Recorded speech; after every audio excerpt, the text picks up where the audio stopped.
championships like World Series. It takes two forms really. With Clio Cup, obviously it's the product. The championship has a following amongst the owners, and they come to the races, and it's, you know, as you well know, it's very successful, very close racing, very exciting, and so that's about entertainment. Formula Renault is obviously very different. That's about young aspiring drivers who want to get on the ladder up to Formula One, and we've had some notable successes with Kimi Räikkönen being our champion in 2000, before that Antonio Pizzonia, Pedro de la Rosa. So it's very much an international formula, and for us in the UK it's very much a part of the British motorsport scene, and we've established it as the top junior formula going.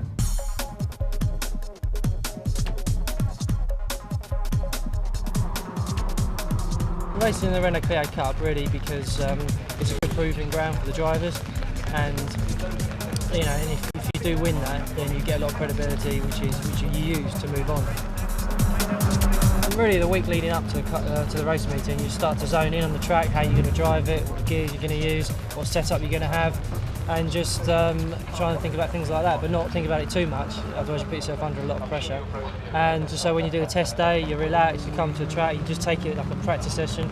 Then when it's qualifying, think about qualifying, and then but not think about the race when it's qualifying. Just think about doing one step at a time.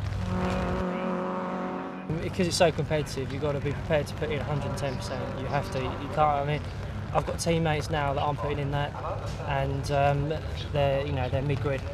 And that's just down to the fact of the effort put in. If you put in a lot of effort and a lot of time into it, then you will do well.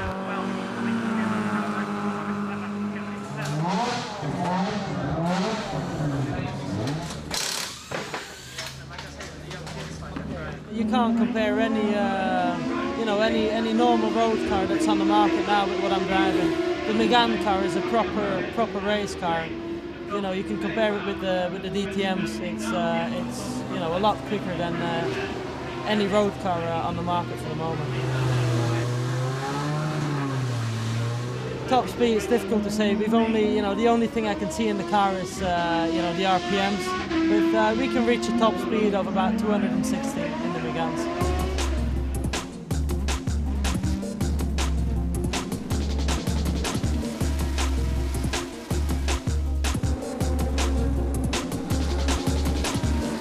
This is Philip, my engineer.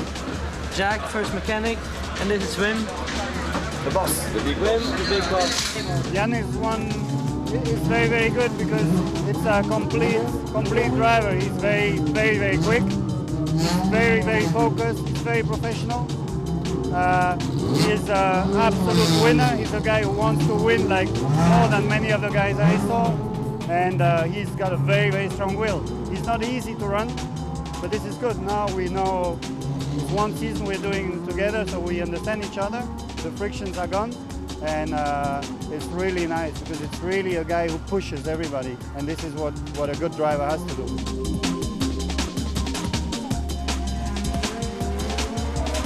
He's a guy who can win in Formula One because he's really strong in the head. He's much stronger than most of the guys I saw, and in Formula One, you know, you need to be really a killer, and he's an absolute killer.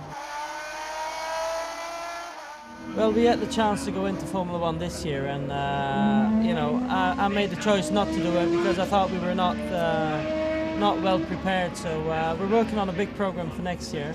Fortunately, can't say much about it, but it's all looking good. So hopefully next year, going back to single seaters.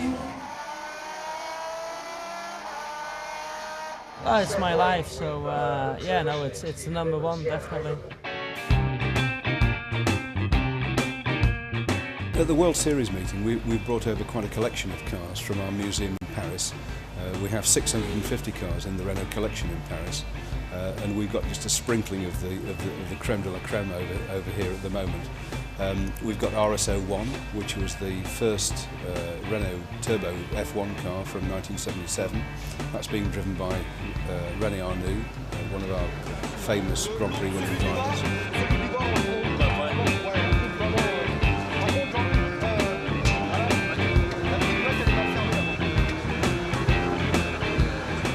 We've also got two Le Mans cars, a long and a short tail one.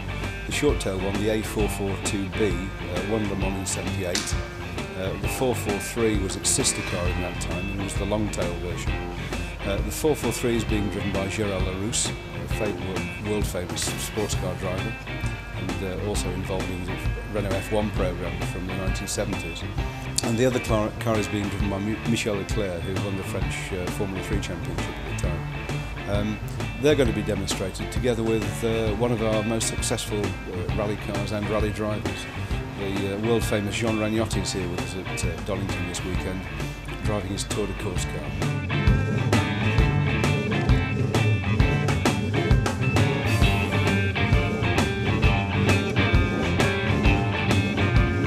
Four iconic cars being demonstrated today, along with, don't forget, the R24, which was last year's Formula 1 winning Grand Prix car.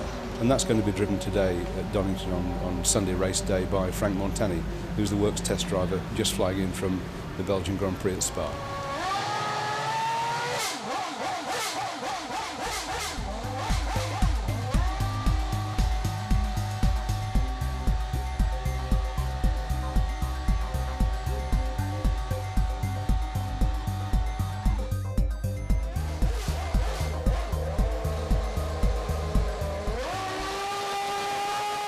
First time for me, I've been here, and the two first lap, it's quite turn 3, 4 is quite fast, you can't see anything on the apex and everything, so it's quite difficult to find the good line. The track is quite green also, so it's quite a understeering, oversteering, not a lot of grip, but it's good fun.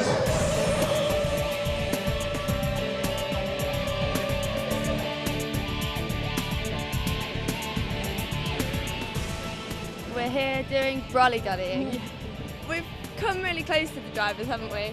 We keep getting shoved off with them. They get rushed around, so we don't have time to actually. They just completely ignore us and walk up the stairs. The cameramen get shots of our asses walking up the stairs.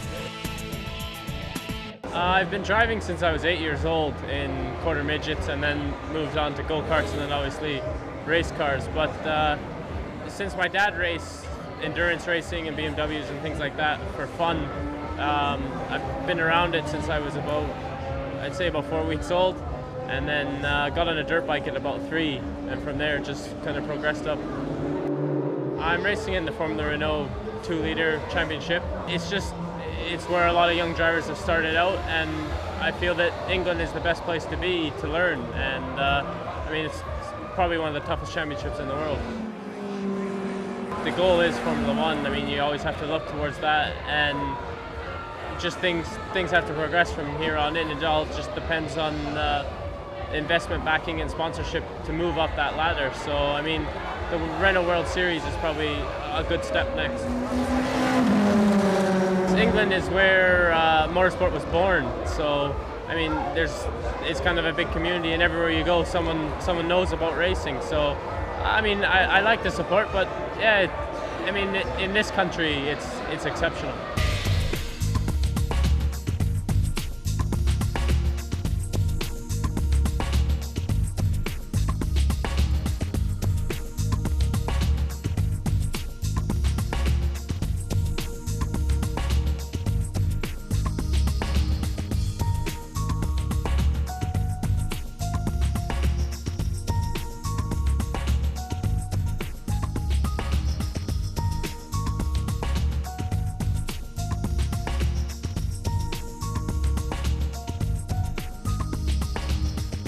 I'm doing the Renault World Series, which is the highest level of class outside Formula 1 at Renault support.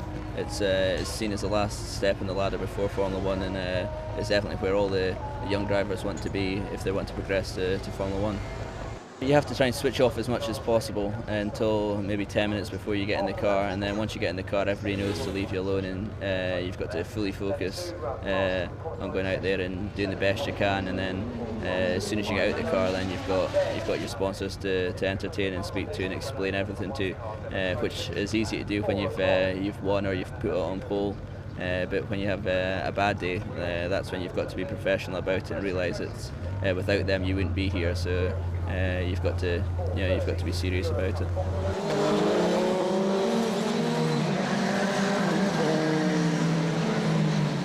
I've got a trainer up in Aberdeen, Charlie Payton from Optimum Fitness, and I train with him twice a day, in the morning and in the afternoon, and we do between 4 and 6 hours every day, be it running, cycling, and a lot of weight training to build up, not just for this year, but if you get an opportunity to drive a Formula 1 car, the last thing you want is to get out of the car after 10 laps and say, you know, your neck's tired or your arms are tired. You only get one chance at that level, and you've got to be fully prepared to take it. It's definitely not a difficult lifestyle. It's probably the best job you can have. You know, the hard part of the season is probably from November to February when you're trying to find a sponsorship and so on. But from there on, it's you know, as long as you've got that sort of thing in place and all the funding for the full season, it's just concentrating on your fitness and then going from one race to the next, which if it wasn't fun, you wouldn't be doing it.